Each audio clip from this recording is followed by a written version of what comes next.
2012 Nissan Versa rear drum, how to remove. So it has a little cap here in the center. You're gonna have to take this cap off. You could use like a thin flathead to get in here, or maybe some kind of drive.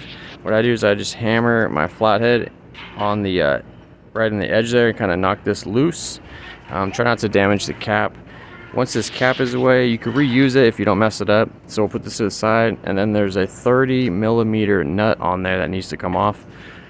I'm going to use my impact gun to just kind of zap it off real quick. Once you get this off, you could take this nut off, and then you'll take this drum off. This drum is interesting. It's a drum with a wheel bearing inside of it, and also all the studs for the wheel are in the drum.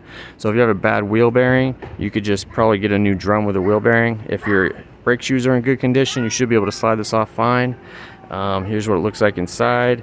I think I can see the specs here. Here's the specs, and that's it. Hope this video helped you out. You're pretty good. Your style is no match.